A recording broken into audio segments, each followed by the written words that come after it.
आ, जैसे कि बहुत लोगों ने हमसे प्रश्न करा था कि गोत्र कितना जरूरी है, और ये गोत्र सभी जातियों में ये पाया जाता है या उससे संबंधित है। सारे जाति हम्म लोग हिंदू सनातन में सभी में गोत्र पाए जाते हैं, हम्म या कुछ विशेष समाज में ही ये गोत्र जो है नेसेसरी है, मतलब ये जरूरी होता है। जी जी। तो वसुधैव कुटुंबकम जी, आपका बहुत सुंदर प्रश्न है। गोत्र क्या है और ये कहाँ कहाँ पाए जाते हैं, किस किस में? तो हमारे हिंदू जी सनातन धर्म संस्कृति में गोत्र चारों वर्णों में पाया जाता है। ब्राह्मण में भी, क्षत्रिय में भी, वैश्य में भी और शूद्र वर्ण में भी पाया जाता है। ये हमारे अच्छा। सनातन धर्म संस्कृति की जो चार सीढ़ियां हैं, चार जी जी। सीढ़ियां। पहली सीढ़ी है शूद्र, दूसरा है वैश्य, तीसरा है क्षत्रिय और चौथा है ब्राह्मण। जी जी। तो जी जी। सनातन हिंदू धर्म संस्कृति की जो चार सीढ़ियां हैं, यानी जी जी। इन चारों में जो नहीं आते हैं वे धार्मिक नहीं कहे जाते या सनातन धर्मी नहीं कहे जा सकते। सनातन क्या है? सनातन आत्मा है और परमात्मा है, जी ये जी। दो नित्य सनातन है। सनातन उसको कहते हैं जो कभी बदलता नहीं है, हमेशा जी एक जी। रहता है, उसमें चेंजिंग नहीं होता, परिवर्तन नहीं होता। तो वह केवल है आत्मा और परमात्मा। आत्मबोध और परमात्म बोध को प्राप्त करने के लिए हमारे यहाँ चार सीढ़ी बनाई गई हैं। जब हम सनातन धर्म में प्रवेश करते हैं तो पहली सीढ़ी शूद्र की होती है, वहां से हम प्रवेश करते हैं, पहली सीढ़ी। जी जी। और शूद्र का जो धर्म है वह जी सेवा है, उसका वर्ण जो है काला है। काला वर्ण जो है श्रम का प्रतीक है, श्रम, परिश्रम। अच्छा। और शूद्रों को वेदों में यवीयसः कहा गया, अर्थात जिससे राष्ट्र को गति होती है, जिससे राष्ट्र को सम्मान मिलता है, वह व्यक्ति शूद्र होता है। ठीक है ना? तो ये जो चार वर्ण है, चारों वर्णों में गोत्र माने गए हैं। और जो सनातन धर्म में दीक्षित होता है, सनातन यानी जी जी। आत्म और परमात्मा, आत्म धर्म और परमात्म धर्म, आत्म कल्याण के जी लिए जो दीक्षित जी। होता जी है, वह जिस ऋषि वंश में दीक्षित होता है। जी। जी। तो इस तरह से दो वंश है, ये गोत्र जो है वंश का प्रतीक है। गोत्र से ये पता चलता है कि हम ऋषियों की संतानें हैं, ऋषियों के वंशज हैं। और ऋषि कौन है? जिन्होंने जीवन पर्यंत अपने शरीर को ही एक शोधशाला बनाया और आत्म कल्याण के लिए पूरा जीवन पर्यंत रिसर्च किया, और जो नवनीत निकला वो समाज में वितरित किया गया, बांटा गया। तो यह गोत्र हमें ये बोध दिलाता है कि हम इस ऋषि के वंशज हैं। अथवा वंशज दो प्रकार के होते हैं, एक जन्मवंशी, एक जी। विद्यावंशी। या तो हमारा जन्म इस वंश में हुआ, इस ऋषि के वंश में हमारा जन्म हुआ जन्म से, अथवा हमारे पूर्वजों ने इस ऋषि के वंश में, इस ऋषि के गुरुकुल में विद्या प्राप्त की। ठीक है ना? अच्छा। जी विद्यावंशी और जन्मवंशी, यानी जन्म, या तो हमारा जन्म हुआ वहां उन ऋषियों के यहाँ, या तो जी। हमारे जी। पूर्वजों ने वहां से विद्या प्राप्त की। कौन सी विद्या? जो आत्मा और परमात्मा का बोध कराती, अच्छा अच्छा। तो जो मतलब। परमात्मा का बोध, यानी जो परमात्मा सब जगह व्याप्त है, जी। एक रस है, आनंद स्वरूप है, सत है, चित है। और आत्मा भी वही है, चेतन एक अमल प्रश्न अभय था। आत्मा। जी जी जी। मेरा एक प्रश्न था इसमें। जी। जैसे विद्या गोत्र और जन्म गोत्र है, ये ऋषियों से मतलब दोनों चीजें कनेक्ट है रिलेटेड, बिल्कुल। अपने। तो फिर जैसे जैसे बीच में बोल रहे थे शूद्र, शूद्रों को जैसे लोगों ने जैसे बताया कि वो विद्या भी ऋषि से नहीं ले सकते थे, तो फिर और ऋषि के यहाँ जन्म भी नहीं हुए, तो फिर ये शूद्र में फिर ये गोत्र का समावेश कैसे हुआ फिर? नहीं, देखिए, मतलब मैंने बताया कि सनातन हिंदू धर्म संस्कृत, या जिसको सनातन संस्कृत धर्म संस्कृत कहते हैं, इसके 4 जी जी। माने सीढ़ियां हैं। उस सनातन धर्म अच्छा में अच्छा। प्रवेश करने की 4 सीढ़ियां हैं। पहली सीढ़ी जो है शूद्र है, वहीं से प्रारंभ होता है। शूद्र जी। कोई नीच वर्ग नहीं है, बल्कि अच्छा अच्छा जो 4 सीढ़ियां है उसकी पहली सीढ़ी है, जो अच्छा। सनातन तो धर्म में फिर प्रवेश हम करना चाहता है। जो तो फिर हम हेलो। हाँ जी। जी, हेलो। अच्छा जी। मतलब कि मेरा ये लास्ट प्रश्न है, जैसे कि शूद्र को हम एक शब्द में बोले तो वो हमसे अलग नहीं है। अलग कहने का नहीं है। मतलब कि जैसे जैसे हम सब लोगों ने सनातन जैसे धर्मी हैं। दलित ब्राह्मण नाम क्षत्रिय से अलग शूद्र कर दिया, वैश्य चारों जो है, दलित एसटी उलित तो एससी हमने बाद ओबीसी में के बना नाम से दिया। अलग कर दिया। हाँ, ये दलित उलित तो बाद में जी। बनाया, ये अंधकार युग में, मध्यकालीन युग की देन है। आप लेकिन वैदिक युग में देखिए, रामायण काल में देखिए, महाभारत काल में, रामायण में काल में देखिए कि राम जी का जो घाट है, रामचरित और वाल्मीकि में वर्णन आता है, राम जी के घाट में जो है चारों वर्ण एक साथ स्नान करते थे, उसमें शूद्र भी स्नान करता था। एक साथ एक ही घाट रहता था चारों वर्णों का, उसी अच्छा। में सब लोग स्नान करते थे। ऐसा रामायण में मिलता है, रामचरितमानस में भी मिलता है। तो ये सनातन धर्म के उपासक हैं। जो सनातन धर्म को उपासक हैं, उनको 4 सीढ़ी दी गई। पहली सीढ़ी, प्रवेश सीढ़ी जो है शूद्र है। शूद्र का मतलब है सेवा भाव। अगर किसी के जीवन में सेवा का भाव नहीं है, वह सनातन धर्म में प्रवेश नहीं कर सकता। वहां से तो प्रवेश ही होता है, सेवा भाव। और वो सेवा भाव पुष्ट होता होता होता, और ब्राह्मण ब्राह्मण के स्तर तक पहुंचता पहुंचता, वह सेवा भाव वाला व्यक्ति वो प्रवेश द्वार है।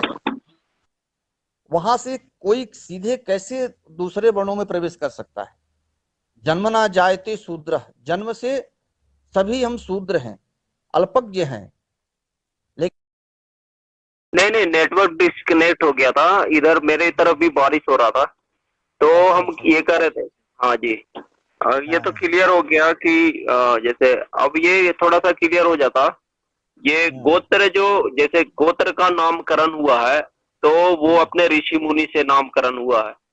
ऋषि तो मुनियों से। बहुत, हाँ, तो ये थोड़ा मैं सा हमको भी ये जानकारी था, ये लेकिन ये इस चीज क्लियर नहीं का हो रहा बोध था कि होता है। किन किन ऋषि मुनि से गोत्र चल रहा है, इसका थोड़ा सा आप जो है हमारे बता दें ऋषि मुनि इनके बारे बहुत में। हुए हैं, और बहुत प्रकार के गोत्र हैं, और ये सिर्फ ये चीज का संकेत करता है कि हम जो है ऋषि मुनियों की संतानें हैं, हम ऋषियों के वंशज हैं, और हम सब सनातन धर्म के उपासक हैं। इस चीज का ये बोध करता है।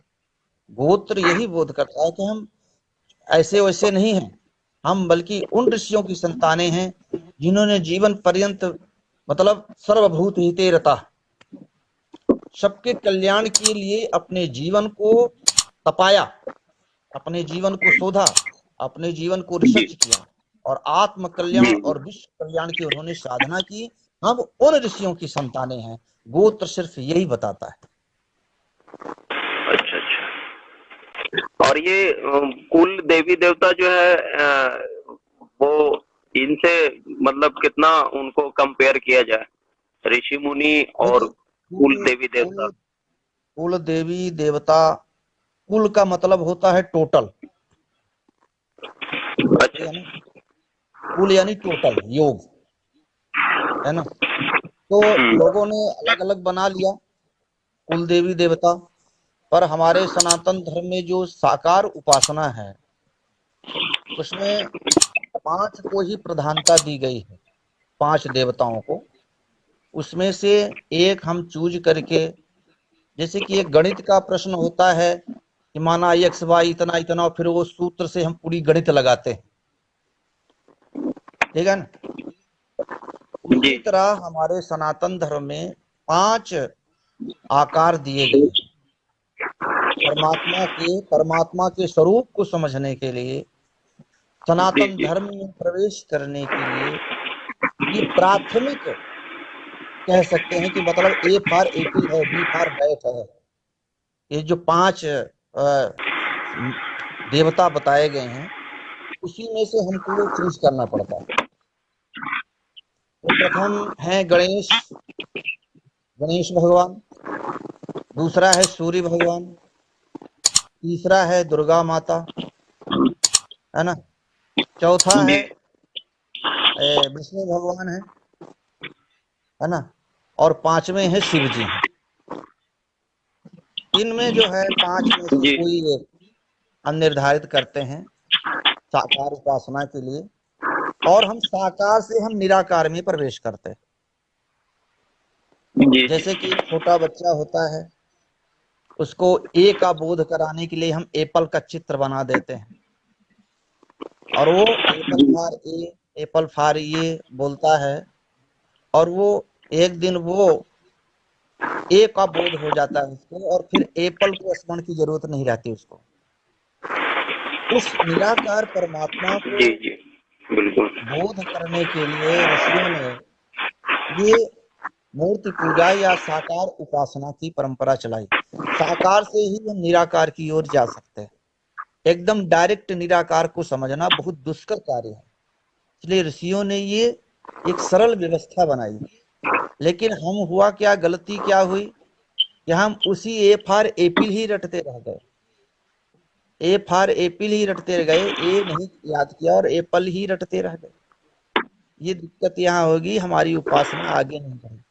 कुल देवता, कुल देवी, एक मतलब ये अलग अलग लोगों ने बना लिया, कोई मनगढ़ंत किस तरह से कपोल कल्पित है, कुछ भी बना लिया कुल देवी देवी। जी जबकि कुल का अर्थ होता है टोटल, यानी जिस सत्ता को मानते, जो इष्ट है वही कुल देवता है। जो आपका इष्ट है, जो साकार आपने इष्ट अपनी उपासना में निश्चित किया है, वही आपका कुल है, टोटल है, वही कुल देवता है, वही कुल देवी है। इसका भाव जी अनेक है। लेकिन ये बीच में विकृतियां आ गई, लोग नाना प्रकार के कुछ भी करने लगे हैं। मतलब ये अंधकार युग, अंधकार मनुष्य के जीवन में आ गया। लोग ऋषि परंपरा समाप्त हो गई, गुरुकुल परंपरा समाप्त हो गई, तो लोगों के जीवन में ये अंधतमिश्र आ गया, और लोग कुछ भी उल्टा सीधा अपनी कल्पना करके कुल देवी कुल देवता की उपासना करने लगे। उपासना एक ईश्वर मतलब उपासना किनको किया जा सके, मतलब उपासना जो है आदमी सुबह हम्म नित्य क्रिया स्टार्ट करने से पहले हर कोई चाहता है कि भाई हम्म अपना दिन का शुरुआत कहाँ से करें। हम्म मतलब कितना इम्पोर्टेंस है, पहले कौन हमारे लिए इम्पोर्टेंस है, कौन हमारे लिए सबसे ज्यादा जरूरी है, उस पे बहुत सही। थोड़ा सा। जी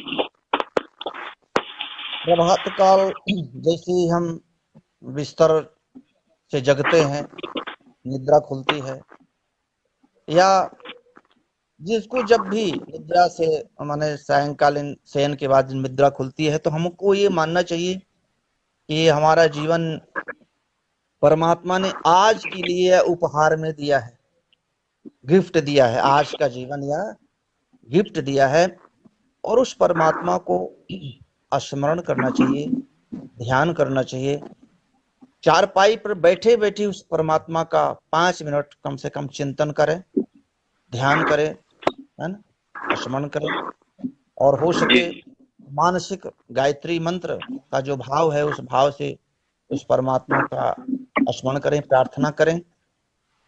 हे प्रभु, तुमने बड़ी कृपा की, आज मुझे पुनः श्वास दिया, पुनः जीवन दिया, और मैं प्रयास करूंगा कि इस जीवन का ज्यादा से ज्यादा तुम्हारे स्मरण में और तुम्हारे बनाई हुई इस संसार की बगिया को खूबसूरत बनाने में अपने जीवन का मैं नियोजन कर सकूं। क्योंकि ये संसार भगवान की बनाई हुई एक सुंदर बगिया है, और उसके हम माली हैं।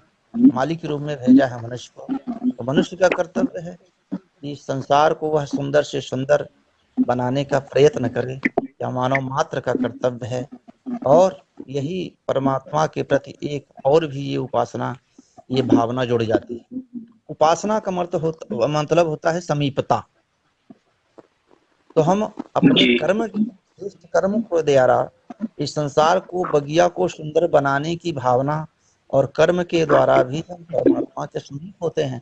और परमात्मा का जब ध्यान और चिंतन करते हैं तब भी हम परमात्मा के समीप होते हैं।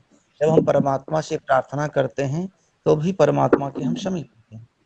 तो ऐसा जो हमारा करुणा निधान, दया निधान, सतचित आनंद वह परमात्मा है, वह कृपा करके मुझे श्वास दिया है। और मैं इस जीवन का, आज जो जीवन मिला है, लंबा जीवन नहीं, केवल 12 घंटे या 24 घंटे का आज का जीवन मिला है, उसको मैं श्रेष्ठ कर्म में, अच्छे से अच्छे कर्म में मैं लगाऊंगा। ऐसा विचार, ऐसा भाव, ऐसा संकल्प लेकर के उस परमात्मा का स्मरण करके जी जी, अपने कर को अपने त्याग ईश्वर करने। से। जी, नहीं, चर्चा तो हमारा पॉइंट ही था गोत्र से रिलेटेड। तो गोत्र से तो सिर्फ इतना है कि हम उन ऋषियों की संतानें हैं, उन ऋषियों के वंशज हैं जिन्होंने अपना पूरा जीवन रिसर्च में, शोध में, तप में बिताया, आत्म कल्याण और विश्व कल्याण के लिए। केवल उन्होंने केवल आत्म कल्याण की उपासना नहीं की, विश्व कल्याण के लिए भी उन्होंने अपना शोध किया, खोज किया, और जो मंथन से निकला नवनीत उसको पूरे विश्व में बांटा। और उन ऋषियों की वजह से ही यह देश जो है विश्वगुरु कहलाया।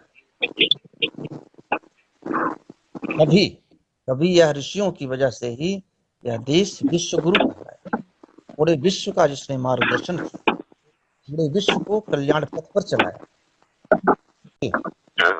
समापन की ओर जा रहा है तो वीडियो, जी जी मतलब जी। एक लास्ट में एक क्वेश्चन था, एक और प्रश्न था आपसे।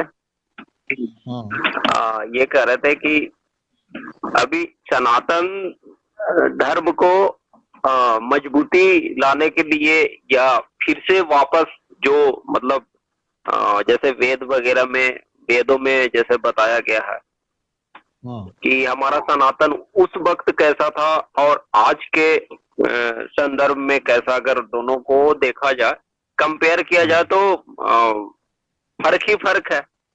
वही बहुत चीज फर्क। है जो बदले नहीं है। हवा, पानी, सूर्य, पृथ्वी, जलवायु, जो भी है, जो प्राकृतिक चीज है वही है। बाकी तो इंसान तो काफी ज्यादा बदल गए। तो फिर से वापस उसी स्थिति को, उसी स्थिति के तरफ जाने के लिए या उस ओर बढ़ने के लिए वापस कहाँ से स्टार्ट करना पड़ेगा? देखिए, प्राचीन काल में पहले जो सनातन धर्म था, उसमें जो वैदिक काल की अगर हम बात करें तो उसमें त्याग की वृत्ति बहुत थी, त्याग की भावना। क्योंकि किसी चीज को पाने के लिए कुछ खोना पड़ता है। तो यहाँ त्याग प्रवृत्ति बहुत ज्यादा थी। और उसका जो शीर्ष नेतृत्व करता था, शीर्ष में, वो ब्राह्मण वर्ण करता था। ब्राह्मण वर्ण, ब्राह्मण कितना बड़ा त्यागी। संविधान तो उसने बनाया, लेकिन राजा किसी को बना दिया, और सेवा किसी को दे दी, और व्यापार किसी को दे दिया, लेकिन अपने पास कुछ नहीं रखा उसने। केवल एक धोती, एक लंगोटी, एक लोटा, एक सोटा, इतना रख करके, और उसने पूरे विश्व में यह बताया कि गरीबी में भी आत्म कल्याण और विश्व कल्याण किया जा सकता है। तो ये ब्राह्मण जो है त्याग मूर्ति था। उसने अपने पास कुछ भी नहीं रखा, और ये सिद्ध किया कि भौतिक अभाव में भी, सुख सुविधाओं के अभाव में भी विश्व का कल्याण और आत्म कल्याण किया जा सकता है। इस विश्व के लिए बहुत कुछ किया जा सकता है, सुंदर बनाया जा सकता है। आज हम जैसे कहते हैं कि भगवा आतंक, एक समय आजकल फैल रहा है भगवा आतंक। भगवा क्या है? जी भगवा जो झंडा है, भगवा केवल त्याग की बात बताता है, त्याग। जो अग्नि कलर है, अग्नि का कलर है, अग्नि केवल त्याग की बात करती है। अग्नि में अगर कुछ भी डालो तो वह जी भस्मीभूत होकर के और जी अनंत संसार में विसर्जित हो जाता। अगर एक मिर्चा आप खाओगे तो उस मिर्ची का स्वाद केवल आपको मिलेगा, लेकिन वही मिर्ची मिर्ची अगर अग्नि में डाल देंगे आप, तो हजारों लोग जो बैठे होंगे खांसते खांसते हालत खराब हो जाएगी। मतलब एक मिर्ची जी का प्रभाव है। तो अग्नि अपने पास में कुछ रखती नहीं, बल्कि उसको जितना है उसको भी अनंत गुना पावरफुल बना करके पूरे संसार में बांट देती है। ये अग्नि की विशेषता है। ये जो भगवा कलर है अग्नि की विशेषता है, अग्नि कलर है। और ये त्याग की बात बताता है, संग्रह की बात नहीं बताता है। जो कुछ भी इसके पास आता है वो अनंत गुना करके पूरे समाज के लिए, पूरे विश्व के लिए, पूरी मानवता और इंसानियत के लिए दे देता है। भगवा आतंक नहीं है, भगवा जो है समाज कल्याण का रंग है, विश्व कल्याण का रंग है, मानवता और इंसानियत का रंग है, जो त्याग की बात करता है। अपने जीवन का माधुर्य अधिक से अधिक समाज के लिए, विश्व कल्याण के लिए समर्पित कर देने का नाम ही भगवा रंग है। ये भगवा रंग जो है भामाशाह को दानी बना देता है। एक भामाशाह व्यक्ति हुआ जिसने अपनी सारी संपत्ति राष्ट्र की सेवा में लगा दी। ये भगवा रंग ही बताता है। भगवा रंग संग्रह नहीं बताता है, भगवा रंग ज्यादा से ज्यादा है अपने आत्म उत्सर्ग की बात बताता है, लोक कल्याण की बात बताता है। पहले था बहुत, पहले बहुत था, इसकी होड़ लगी हुई थी पहले। इसलिए पहले जो है तो स्वर्ण काल युग था, वैदिक युग स्वर्ण युग, वैदिक युग बहुत श्रेष्ठ युग था इस समय, क्योंकि त्याग की प्रवृत्ति बहुत थी।